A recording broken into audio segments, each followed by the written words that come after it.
Hi guys, welcome two माय channel. आप सभी का मेरे चैनल में स्वागत है। आज मैं आप सभी के लिए बहुत ही प्यारा पारंपरिक बेटा विवाह गीत लेकर आई हूँ, जो कि पारंपरिक है, बहुत ही प्यारा है। आप सभी सुनिए और कमेंट करके ज़रूर बताइएगा इस कैसा लगा आप सभी को ये गीत। एक लाइक और एक कमेंट बहुत ही महत्व देता है, हमें उत्साहित करता है गाना बनाने के लिए।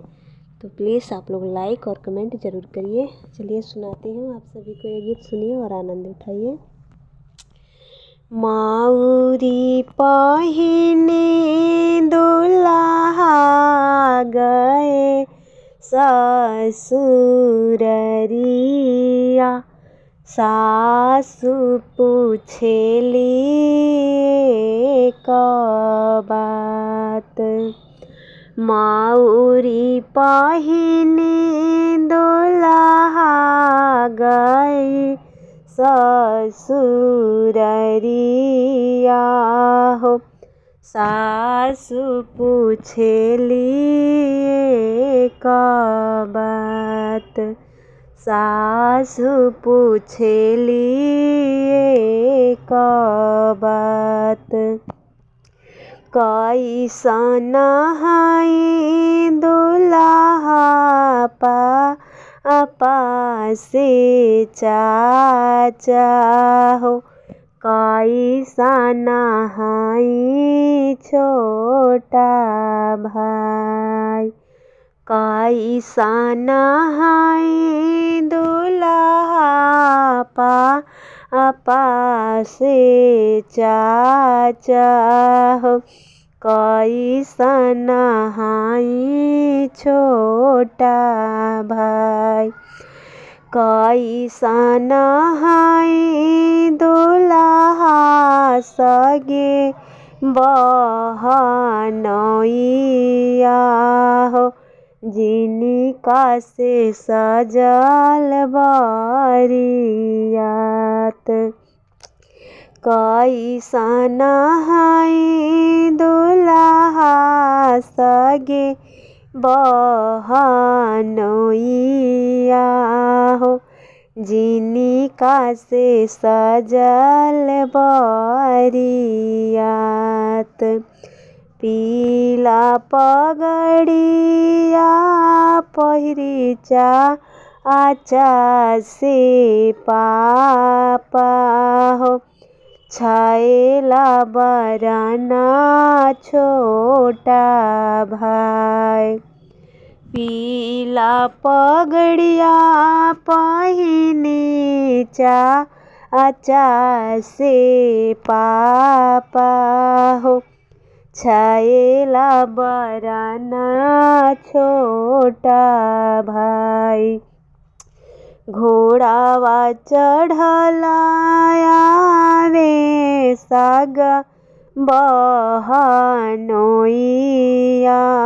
हो, जिनका से सजल बरियात। इतना बचना जब सुनेली सासु, मनहि मन मुस्काई। इतना बचना जब सुनेली सासु, मनहि मन मुस्काई। मनहि मन मुस्काई। बिकारा दुल्हा चाचा से पापा विदा करबो हो, करबो में छोटा से भाई। विदा करबो दुल्हा हो चाचा से पापा, विदा करबो छोटा भाई।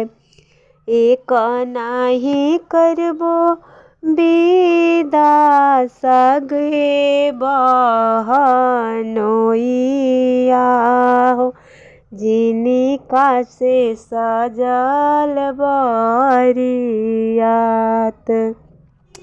एक नहीं विदा करबो सगा बहनोइया